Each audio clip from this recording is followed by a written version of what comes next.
That'll do, Tom.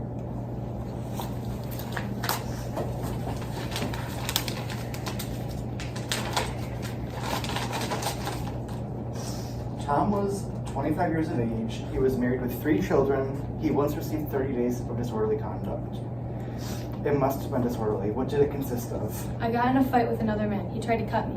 Did he succeed? Yes, sir, a little. Not enough to hurt. You see, Yes, you're both convicted. Yes, sir. I had to serve because I couldn't pay off the fine. Other fellow paid his in. Were you acquainted with Myella Violet Ewell? Yes, sir. I had to pass her place going to and from the field every day. Whose field? I picked for Mr. Link Dees. Were you picking cotton in November? No, sir. I worked in his yard fall and winter time. I works pretty steady for him all year round. He's got a lot of pecan trees and things. You say you had to pass the Ewell place to get to and from work. Is there any other way to go? No, sir. None I know of. Tom, did she ever speak to you? Why, yes, sir. I'd tip my hat when I'd go by, and one day she asked me to come inside the fence and bust up a chiffer rope for her. When did she ask you to chop out the chiffer rope? Mr. Finch, it was way last spring. I remember it because it was chopping time, and I had my hoe with me. I said, I had nothing but this hoe, but she said she had a hatchet. She gave me the hatchet, and I broke up the chiffer rope. She said, I reckon I'll have to give you a nickel, won't I? And I said, no, ma'am, there ain't no charge. Then I went home. Mr. Finch, that was way last spring, over a year ago. Did you ever go to that place again? Yes, sir. When? Well, I went a lot of times. Under what circumstances? Please, sir. Why did you go inside the fence lots of times? She would call me in, sir. Seemed like every time I passed yonder, she'd have some little something for me to do. Chopping, kindling, todding, water for her. She watered them red flowers every day. Were you paid for your services? No, sir. Not after she offered me that nickel the first time. I was glad to do it, Mr. Ewell. Didn't seem to help her none. And neither did the children. And I know she didn't have no nickels to spare. Where were the other children? They were always around all over the place. They'd watch me work, some of them sit in the window. Would Miss Myella talk to you? Yes, sir, she talked to me. Did you ever, at any time, go on the Ewell property? Did you ever set foot on the Ewell property without an express invitation from one of them? No, sir, Mr. Finch, I never did that. I wouldn't do that, sir. Tom, what happened to you on the evening of November 21st of last year?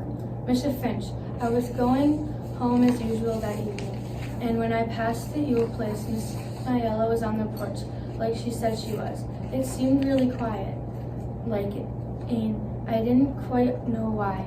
I was studying why, just passing by. When she says for me to come here and help her a minute, well, I went inside the fence and looked around for some killing to work on, but I didn't see any. She mentioned that the door was loose off the hinges and told me to come inside. I pulled it back and forth, and those hinges was all right. And then she shut the door. I was wondering why it was so quiet, and it come to me that there weren't any children in this place, and I asked where they were. Miss Myella said they went into town to get ice creams, and took her almost a whole year to save up for that. What did you say then, Tom? I said it was smart for her to save like that, and nice for her to treat him. I understand. Go on. Then I said I'd best be going, and she said that she had something for me to do, and then she said, step on that chair yonder and get that box down from on top of the chiffer rope. Not the same one that you busted up? No, sir, another one. Most as tall as the room. I'd done what she told me, and I was reaching up, and the next thing I know, she grabbed me around the legs. She scared me so bad, I hopped down and turned that chair around. What happened to you after you turned the chair over? Tom, you were sworn to tell the whole truth. Will you tell it? What happened after that? Answer the question. I got down off the chair, and she sort of jumped on me. Jumped on you violently? No, sir, she hugged me. She hugged me around the waist.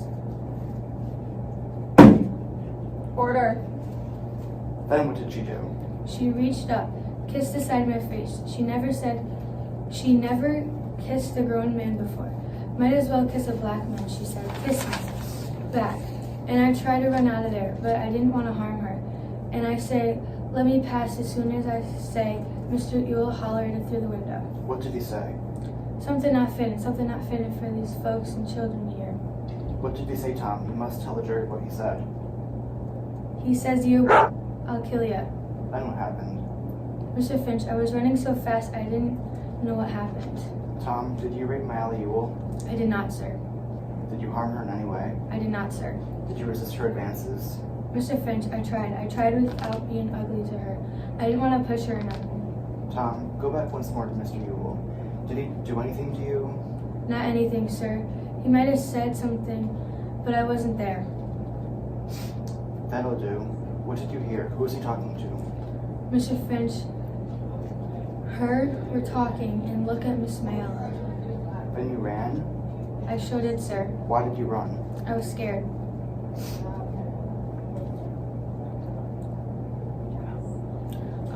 Mr. Finch, I was a black man. If you was a black man like me, you'd be scared too.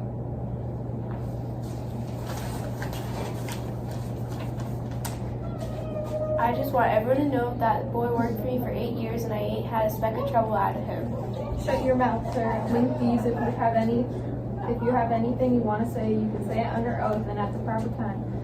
But until you get out of this room, you hear me? I'll be if I listen to this case again. Go ahead, Mr. Gilmer. You were once given 30 days for disorderly conduct. Yes, sir. What he looked like when you got through with him. He beat me, Mr. Gilmer. But you were convicted, weren't you? Tom, what happened? It was a misdemeanor, and it's in the record, Judge. Witness will answer through. Yes, sir. I got 30 days. You're pretty good busting up shift rope and kindling with one hand, aren't you? Yes, sir. I reckon so. Strong enough to choke someone out and sling them on the floor? I never done that, sir. But you're strong enough to? I reckon so, sir. Had you had your eye on her a long time, hadn't you, boy? No, sir. Never look at her. Then you were mighty polite to do all that chopping for her, weren't you, boy? I was just trying to help her out, sir. That was mighty generous of you. You had chores at home too, didn't you? Yes, sir. Why didn't you do them instead of Miss Ewell's? I done them both, sir. You must have been pretty busy. Why? Why what, sir? Why were you so anxious to do that woman's chores? Looked like she had no one to help her out. With Mr. Ewell and all the children in that place, boy? Well, it looked like they never helped her none. You did all this work for sheer goodness, boy. Tried to help her. You're a mighty good fellow. Seems you did all this for not one penny. Yes, sir. I felt sorry for her. You felt sorry for her? You went by the house as usual on the 21st, and then she asked you to come in and bust up a shift rope. No, sir. Do you deny that you went by the house? No, sir. She said she had something for me to do inside the house. She said she asked you to bust up a shift rope, isn't that right? No, sir, it ain't. Then you say she lying, boy. I'm not saying she lying. I'm saying she mistaken in the mind. Didn't Mr. Ewell run you off the place? No, sir. I don't. If you had a clean conscience, why were you so scared? Like I said, it weren't safe for any black man to be in a situation like that. Scared of arrest? Scared you have to face up to what you did? No, sir. Scared to face up what I didn't do. Are you being impudent to me, boy? No, sir. I didn't mean to go to you.